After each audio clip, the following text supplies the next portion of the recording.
ध्यान के समय नींद क्यों आती है? एक ऋषि थे, काफी पहुंचे हुए,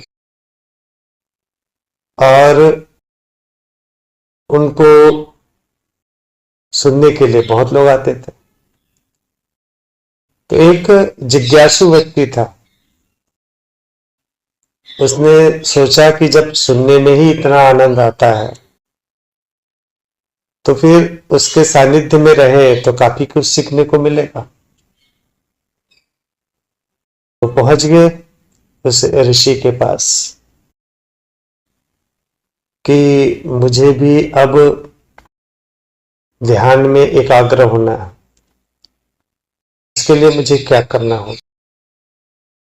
मैं आपकी शरण पे आना चाहता हूं, आप क्या रहना चाहता हूं?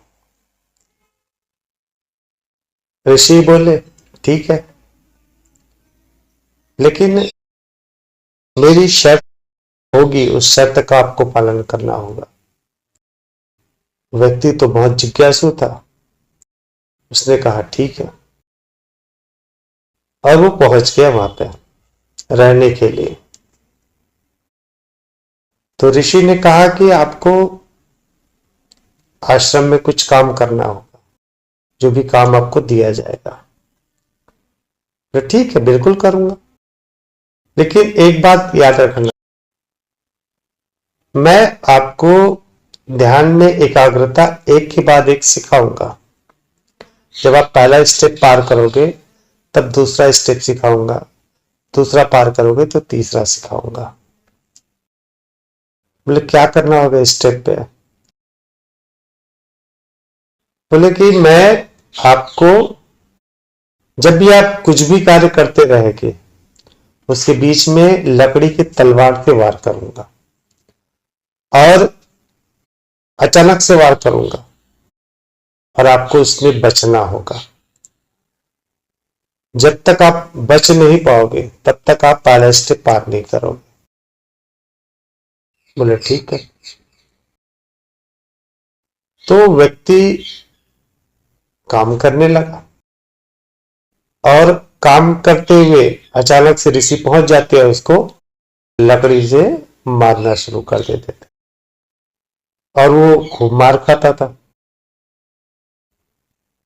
धीरे धीरे उसे समझ में आने लगा कि अब मुझे अलर्ट रहना होगा, ऋषि कभी भी पहुंच जाएंगे। तो अलर्ट होने लगा। आसपास कानों पे उसके चित्त लगे होते थे, तो जैसे ही पत्तों की खड़खड़ाहट या कुछ भी आवाज आती थी वो तुरंत सचेत हो जाता था,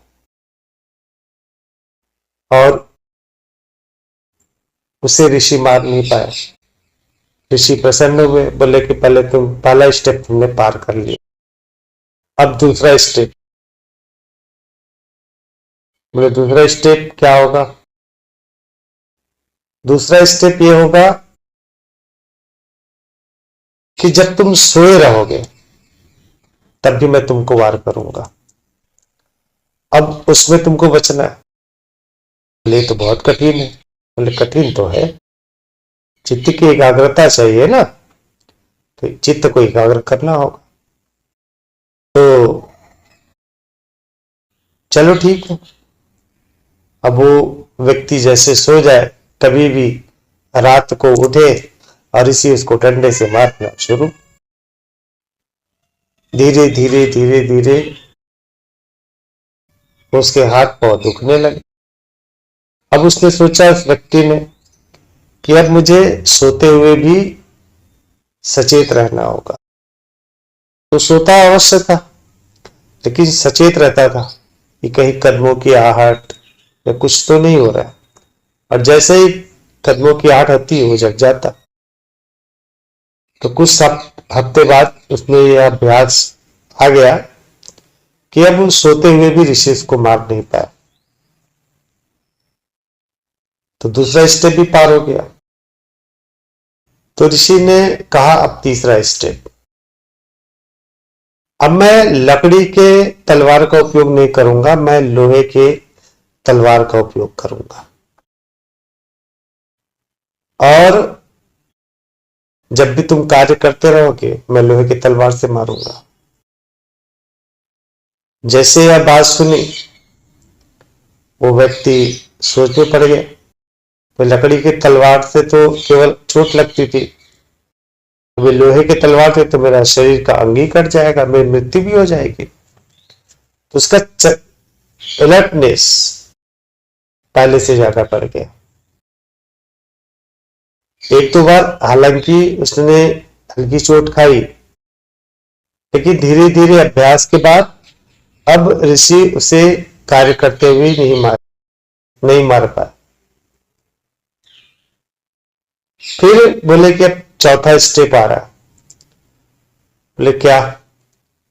अब मैं लोहे की तलवार से जब तुम सोओगे तब मारूंगा। अब उस व्यक्ति के मन में आ गया कि अब तो मेरी मृत्यु निश्चित हो जाएगी, तो उसका अलर्टनेस हाई स्टैंडर्ड पे आ गया, बहुत हाई स्टैंडर्ड पे। सोता अवश्य था, लेकिन पूर्ण सचेत, पूर्ण रूप से सचेत। और ऋषि उसको एक भी बार मार नहीं सके। ऋषि प्रसन्न हुए, बोले कि अब तुम में वो अलर्टनेस, एकाग्रता आ गई है। तो शिष्य बहुत प्रसन्न हुआ, बोले कि ठीक है, अब मैं सीख गया हूं तो अब मैं चला जाता हूं। बोले ठीक है। वो जो शिष्य भी उनसे विदा लिया। अचानक से शिष्य के मन में आया कि ये जो ऋषि है ये तो मुझे तो करवा दिए, क्या उनके पास भी ये गुण है कि नहीं है?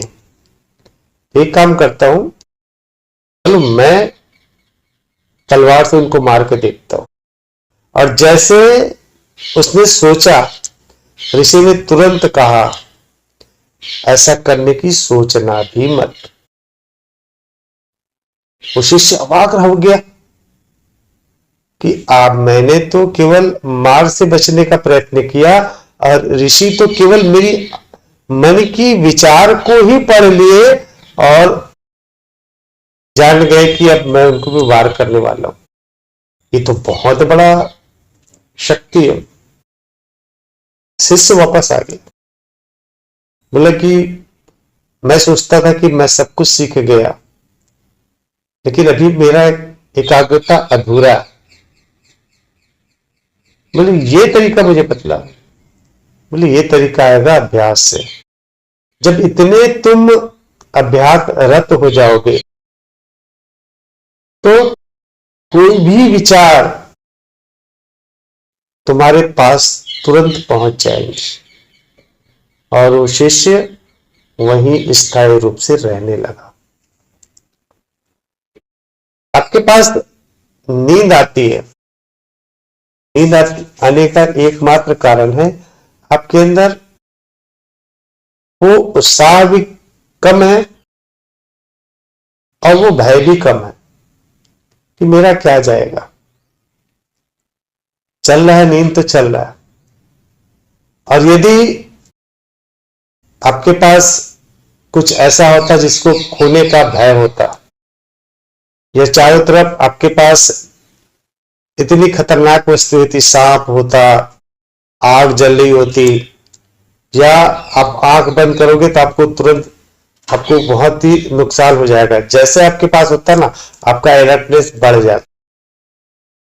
अभी आपके पास खोने का भय ही नहीं है कि ठीक है, चल रहा है, ध्यान चल रहा है, चल रहा है, नहीं चल रहा है, नहीं चल रहा है।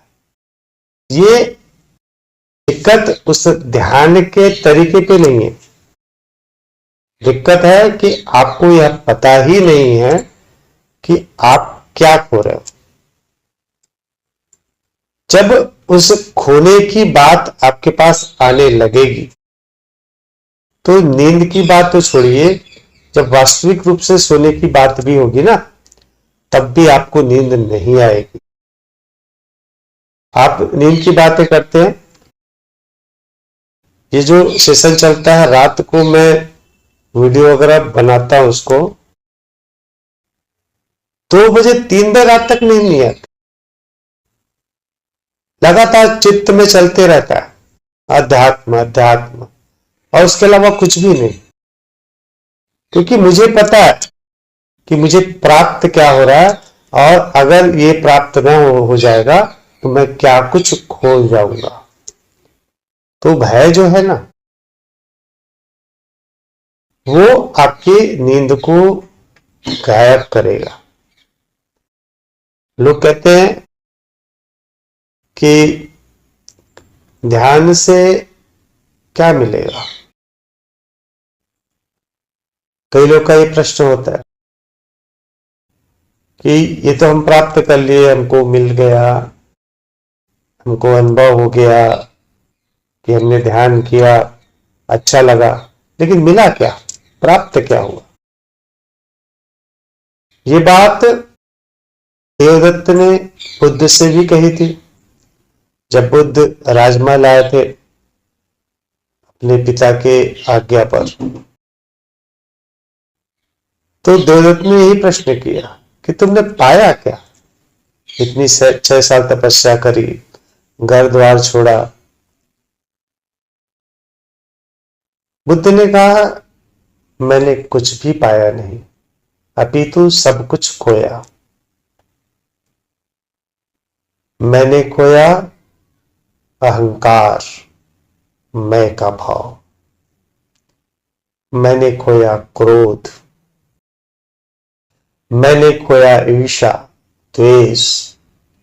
जितनी भी अशांति थी, जितने भी दुख के कारण थे, मैंने सब कुछ खो दिया और शांति को प्राप्त हुआ। हालांकि ये बात देवदत्त को समझ में नहीं आई। हम जो भी कार्य करते, जो भी प्रयत्न करते, क्यों कर रहे हैं? सुख की प्राप्ति के लिए, संतुष्टि के भाव के लिए, शांति के लिए। यदि हम कोई चीज खरीद रहे हैं या कोई चीज ला रहे हैं, तो उसके पीछे वो कारण नहीं होता कि वो वस्तु मेरे पास हो जाएगी। उसके पीछे होता है मुझे इसके बाद संतुष्टि मिलेगी, और संतुष्टि से शांति हासिल होगी।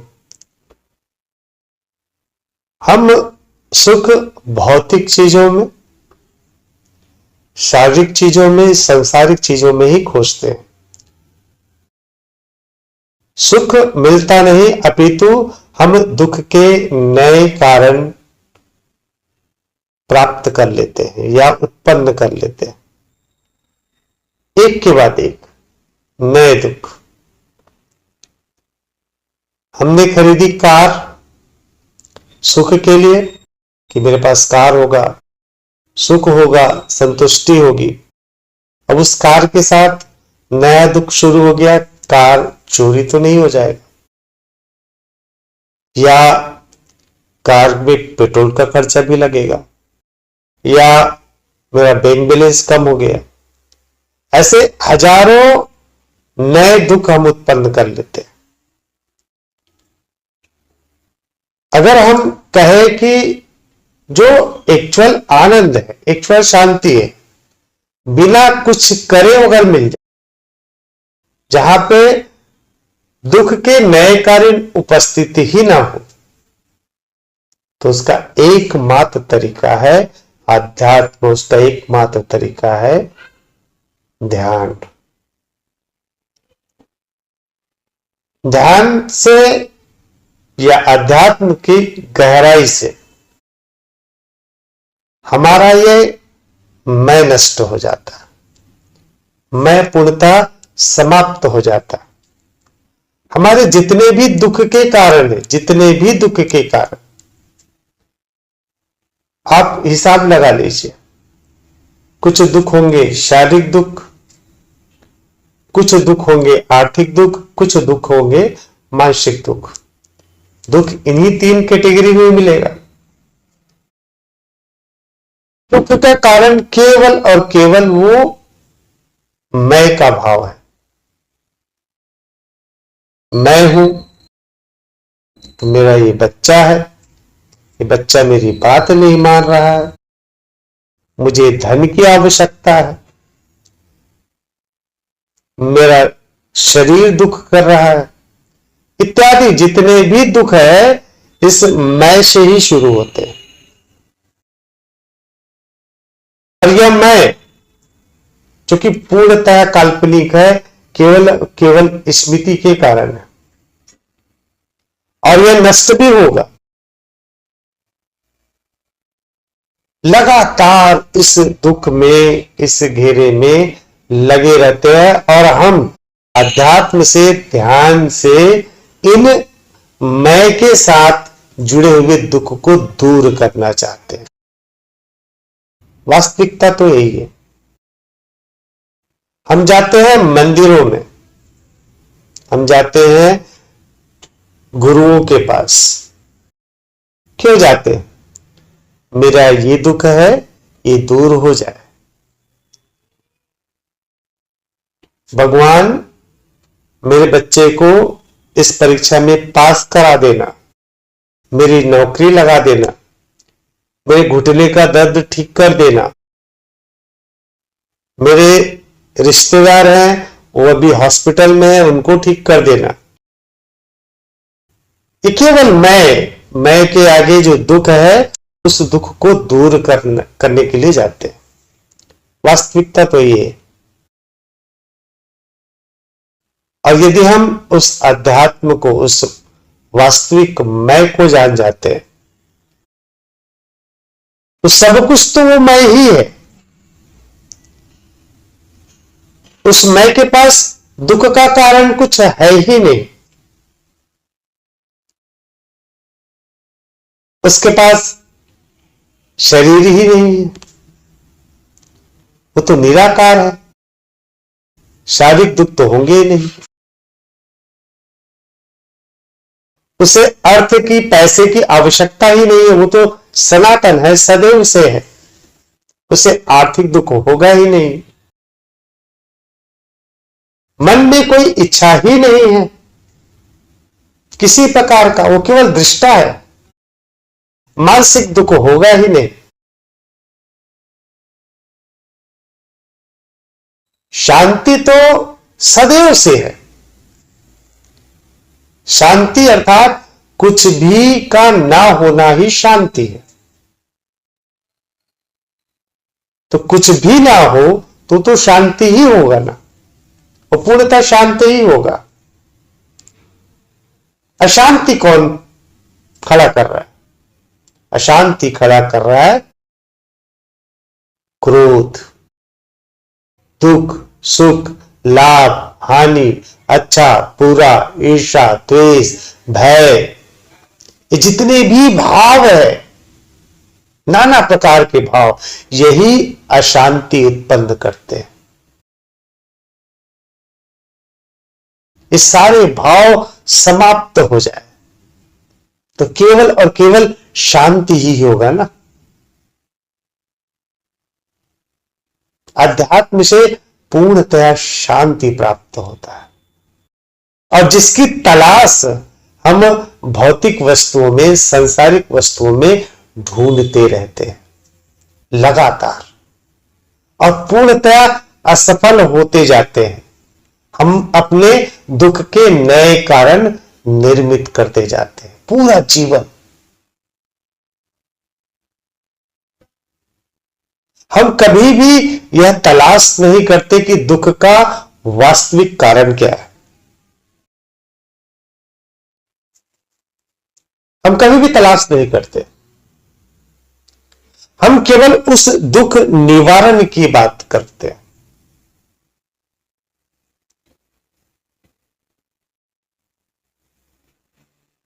आप सोचे कि मुझे एक पेड़ लगाना है, और पेड़ आप लगा दिए पत्थर के ऊपर, सीमेंट के ऊपर आप पेड़ लगा दिए, और आप सोचते हैं कि अभी बीज डाल दिए हैं, वहां से पेड़ उत्पन्न हो जाएगा। आप उसके मूल को देख ही नहीं रहे कि वास्तव में पत्थर से या सीमेंट के ऊपर बीज लगाने से वो पेड़ बनेगा या नहीं बनेगा, और हम इंतजार करते हैं। दुख के मूल कारण को हम समझ जाए तो दुख शेष होगा ही नहीं, किसी भी हाल में नहीं होगा। आप केवल और केवल घटनाओं को देखोगे, हर घटना को। आपके अंदर कोई भी भाव उत्पन्न नहीं होगा, और जहां ये मैं खड़े हुआ वहां से दुख शुरू हो जाएगा। आप दुखी क्यों होते हो? इस मैं के कारण।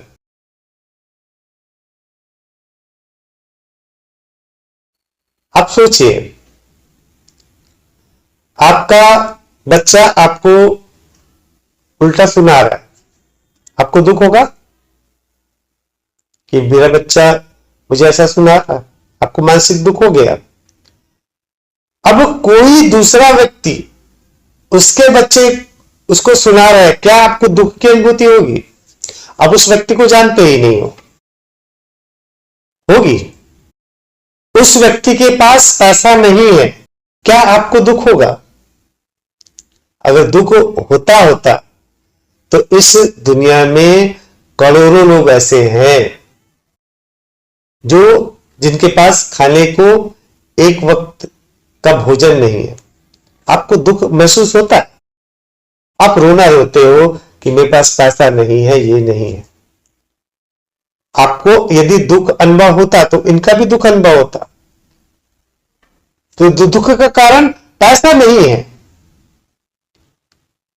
दुख का कारण है आपका मेरे पास पैसा नहीं, या मेरा बच्चा मुझे सुना रहा है, या मेरे पैर में तकलीफ है।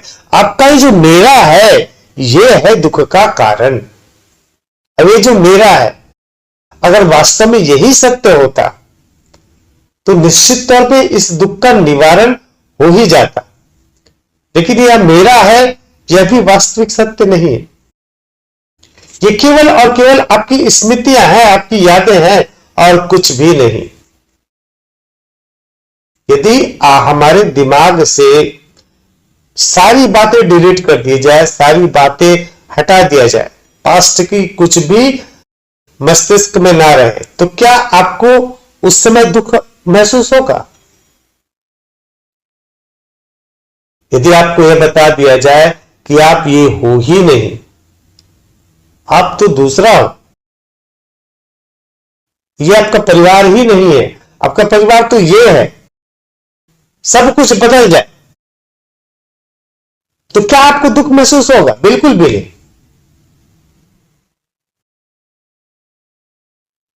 अध्यात्म केवल और केवल इस मैं से मुक्त करता है, और जैसे मैं से मुक्त हो गए, आपके अंदर के सारे दुख स्वतः ही समाप्त हो जाते हैं, सारे भाव समाप्त हो जाते हैं, मन शून्य हो जाता है, और आप केवल और केवल उस शांति को उपलब्ध हो जाते हो। अध्यात्म से ये प्राप्त होता है। आप कहते हैं मुझे नींद आती, क्योंकि आपको लगता है कि आपको कुछ भी प्राप्त नहीं हो रहा है, आपको कुछ खोने का भय ही नहीं है। यदि खोने का भय होता, यदि आपको लगता कि आसपास चोरी हो रही है, अगर आप सो जाएंगे तो चोरी, आपके सामान की चोरी हो जाएगी, चूल्हे में दूध रखा हुआ है, दूध उबल के गिर जाएगा और आपका पूरा घर तहस नहस हो जाएगा, जैसे आपके चित्त में यह आ जाता, निश्चित तौर पर मानिए आपको नींद नहीं आती। नींद आने का एकमात्र कारण यही है कि आपको कुछ खोने का भय ही नहीं है, कुछ प्राप्त करने की चिंता ही नहीं है कि मुझे ये प्राप्त करना है। कितना अमूल्य चीज है, कितना अमूल्य चीज मैं खो रही हूं, यह समय दोबारा नहीं आएगा। आपने उस बात का ख्याल ही नहीं रखा। उस शिष्य की तरह बन जाइए, आपको किसी भी हाल में नींद नहीं आएगी।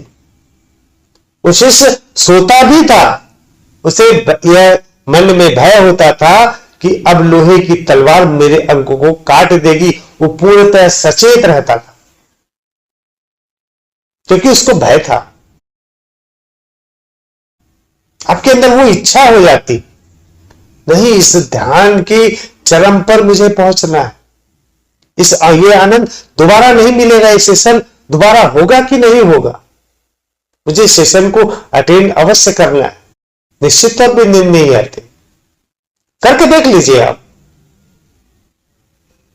आप ये कर लीजिए कि आपके घर में आग लगी हुई है, आप सो के दिखा दो। घर में आग लगी है, घर में बहुत बड़ा नुकसान हो रहा है, लोग चोर आ रहे हैं, चोरी कर रहे हैं, और आप सो के दिखा दो, किसी भी हाल में रात भर नींद नहीं आने वाली, आपको रात भर नींद नहीं आएगी। बगल में चोरी हुई है, आपको नींद नहीं आएगी। इस सब बातें केवल और केवल मन को बहकाने की बात है, आ ही नहीं सकती नींद। अध्यात्म, ध्यान, भक्ति मनुष्य के मन में क्यों जागृत हुई? क्यों बुद्ध अपने राजपाट छोड़कर वन को चले गए, महावीर चले गए, कबीर साहब चले गए, गुरु नानक साहब चले गए, मीरा चली गई? क्योंकि उसके अंदर एक जिज्ञासा आ गई थी कि वास्तव में सत्य क्या है। यही बात उन्होंने सोची थी कि मैं यह जो नाम के साथ चल रहा हूं, इस मैं के साथ चल रहा हूं, क्या ये वास्तविक सत्य है? बुद्ध के लिए तमाम रुकावटें खड़ी की गई थी उनके पिता के द्वारा, क्योंकि भविष्यवाणी थी कि यदि वो दुख को, तकलीफ को जानने लगे तो निश्चित तौर पे एक महान सन्यासी बनेंगे, अन्यथा वो महान चक्रवर्ती राजा भी बनेंगे। तो दोनों में से कोई एक हो सकता था। तो उनके दुख के सारे रास्ते बंद कर दिए।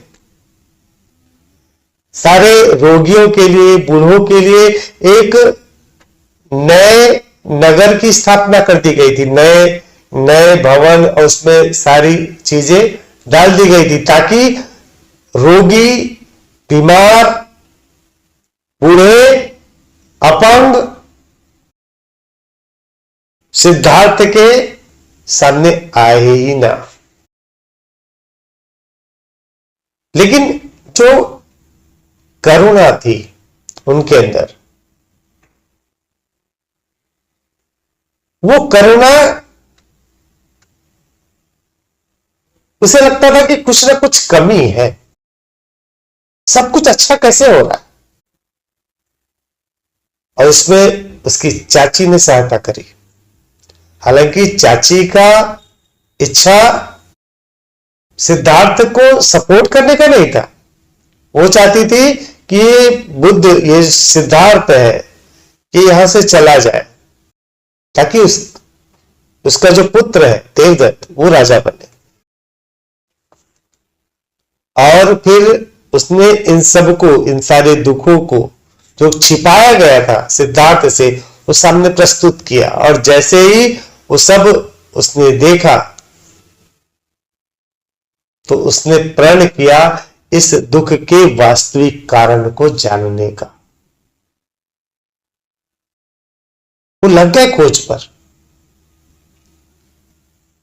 एक ऋषि के पास जाते थे, अब वो ऋषि बताते थे अपना सब कुछ ज्ञान, और उसे वो 2-3 महीने में हासिल कर लेते थे। ऋषि आश्चर्यचकित हो जाते थे, बोले इसको जानने में मुझे 20 साल लगे और तुमने कुछ महीनों में ही कर लिया। क्योंकि प्रबल जिज्ञासा थी ना उनके अंदर, ऋषि को कर रहा था प्रैक्टिस बाय प्रैक्टिस, लेकिन उनके अंदर तो उस परम को पाने की इच्छा थी, उस अंतिम सत्य को जानने की इच्छा थी।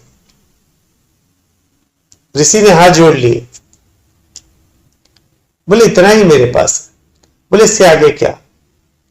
उन्होंने इसे दूसरे ऋषि का पता दिया। दूसरा ऋषि 70 साल तक तपस्या कर रहे हैं, एक कंदरा में बैठकर, एक गुफा में बैठकर, और वो सीधे किसी से मिलते नहीं थे, वो ध्यान के माध्यम से उनको मिलते थे अंदर पे। तो बुद्ध बैठ गए ध्यानस्थ, और ध्यान पे ही उन्होंने अपना गुरु स्वीकार किया और उसने उसको अपना शिष्य स्वीकार किया। फिर अगले स्टेप पे पहुंचने लगे। सब कुछ केवल चेतना, अनंत ब्रह्मांड, अनंत केंद्र बिंदु, उस स्थिति पर पहुंच गए।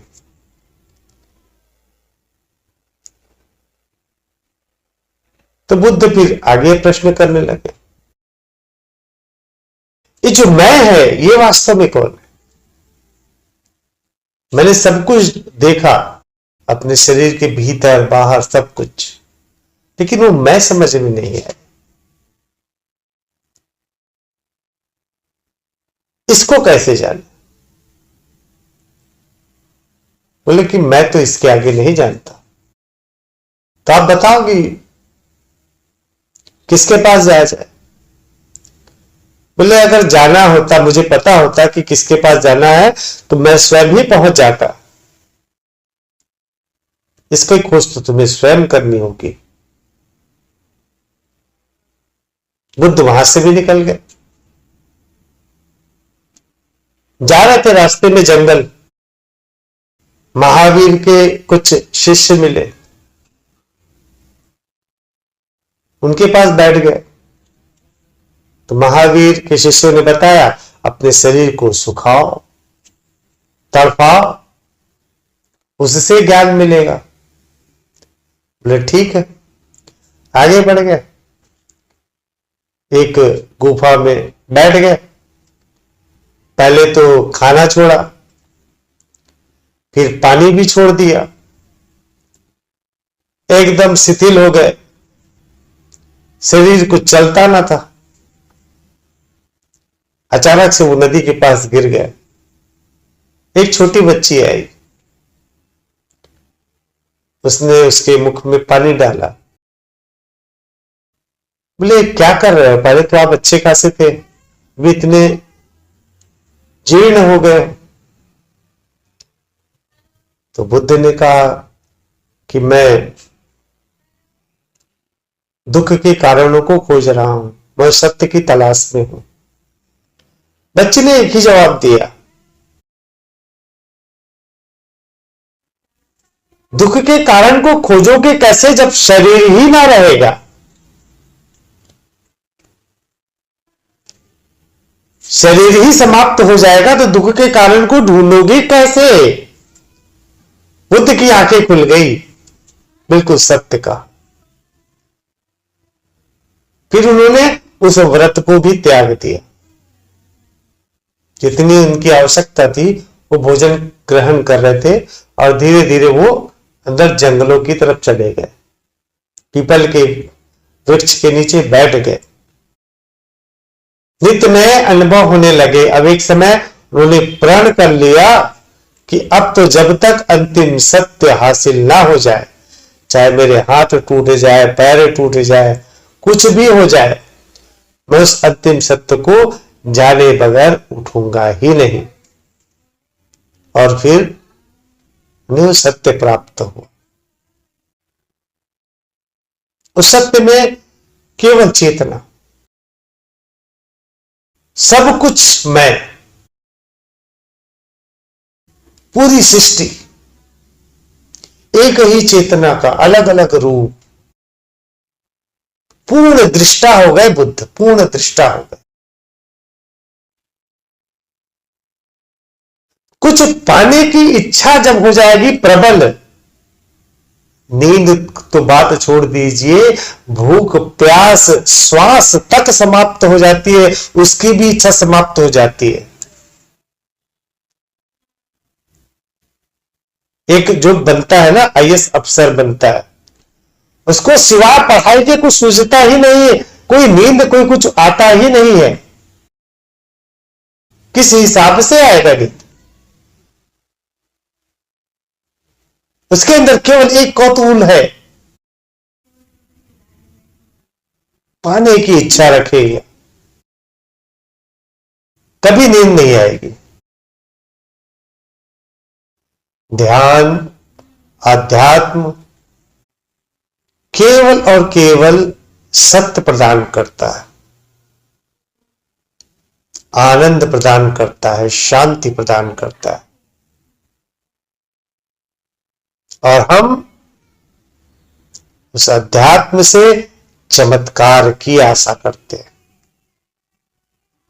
केवल और केवल चमत्कार। आपके इस मैं के साथ जुड़े हुए दुख को कैसे दूर करें, उस मैं के साथ। और मैं कहता हूं दुख के मूल कारण को समाप्त करने के लिए अध्यात्म करिए। आपके पास दुख होगा ही नहीं, किसी भी प्रकार का दुख होगा ही नहीं, निश्चित मानिए। आप दृष्टा हो जाएंगे, जो भी दुख है, जो भी तकलीफ है, इस मैं का है, मेरा नहीं है। मैं केवल चेतना हूं। आप केवल देखोगे हर घटना को, और उस घटना के प्रति उत्तर में जो भी अकर्म में कार्य करना होगा निश्चित तौर पे करोगे। भूख लगेगी, खाने की व्यवस्था करोगे, जो भी आपके सामने कर्तव्य आएगा उस कर्तव्य को पूरा करोगे, किंतु बिना किसी परेशानी के, बिना किसी नए दुख के कारणों को उत्पन्न करते हुए। आप केवल दृष्टा भाव से हर कार्य करोगे। श्री कृष्ण को सब कुछ पता था कि इतना विनाश होगा, उसका प्रिय भांजा भी इसमें शहीद हो जाएगा, पांडव के सारे पुत्र मारे जाएंगे, सारे कौरव सेना मारी जाएगी, महाविनाश होगा, ये सब कुछ जानते थे। किंतु उन्होंने केवल दृष्टा भाव से कार्य किया। उन्होंने अर्जुन से कहा तुम युद्ध करो, क्योंकि युद्ध अनिवार्य है। ये संपूर्ण समाज कलुषित हो चुका है, जहां नए नियमों के, नए धर्म की पुनः स्थापना के लिए यह युद्ध करना ही होगा। आपके अंदर वो भाव आ जाएगा, समाधानी हो जाओगे, कोई दुख ही नहीं होगा, कोई मोह ही नहीं होगा किसी के भी प्रति, क्योंकि आप जानते हो सब कुछ मैं हूं, सब कुछ केवल चेतना है। कल का जो ध्यान का अनुभव था केवल वास्तविकता से परिचय था, केवल उस वास्तविक मैं से परिचय। स्थायित्व पाना है, आपका अभ्यास करना होगा। और यदि आपके अंदर कुछ खोने का भाव ही नहीं है, नींद अवश्य आएगी, आलस अवश्य आएगा। और यदि आपके अंदर वो जागृत हो गया इच्छा कि नहीं, मुझे खोना नहीं, इस पल को खोना नहीं है, आपको नींद आ ही नहीं सकता।